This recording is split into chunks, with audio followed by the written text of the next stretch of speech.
വചനം 34 വാക്കർത്ഥം.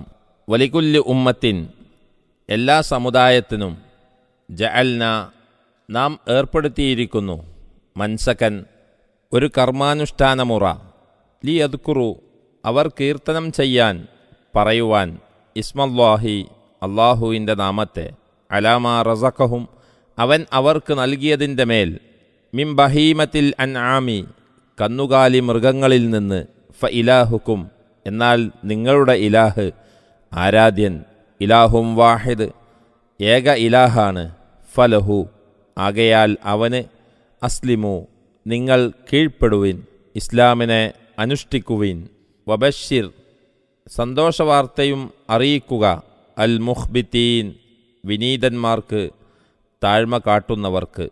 ولكل أمة جعلنا منسكا ليذكروا اسم الله على ما رزقهم من بهيمة الأنعام فإلهكم إله واحد فله أسلموا وبشر المخبتين.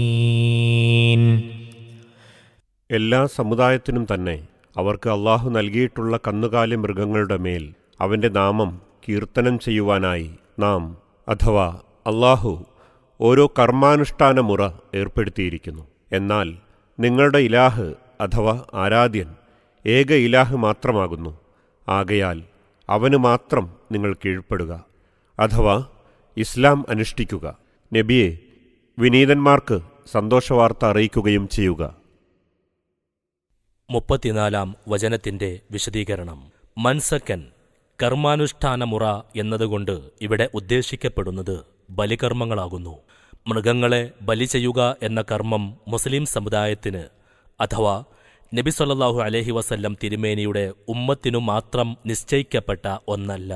മുമ്പുള്ള ദൈവിക മതസമുദായങ്ങളിലും ബലി സമ്പ്രദായങ്ങളുണ്ടായിരുന്നു.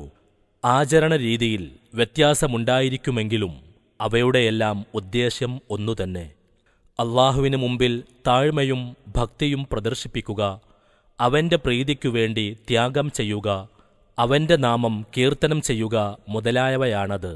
എല്ലാവരുടെയും ഇലാഹ് ഏക ഇലാഹായതുകൊണ്ട് ഇത്തരം കർമ്മങ്ങൾ അവനെ ഉദ്ദേശിച്ചു മാത്രമേ ആരും ചെയ്യാവൂ, അവനു മാത്രമേ കീഴ്വണങ്ങാവൂ. വിനീത ഹൃദയന്മാരായ ആളുകൾക്കാണ് ഇങ്ങനെയുള്ള കർമാനുഷ്ഠാനങ്ങൾ ഫലപ്രദമാകുക. അവർക്കത് വമ്പിച്ച പ്രതിഫലം ലഭിക്കുവാൻ കാരണമാകുകയും ചെയ്യും എന്നെല്ലാം അള്ളാഹു ഉണർത്തുന്നു. വിനീതന്മാർ ആരാണെന്ന് അടുത്ത വചനത്തിൽ കാണാം.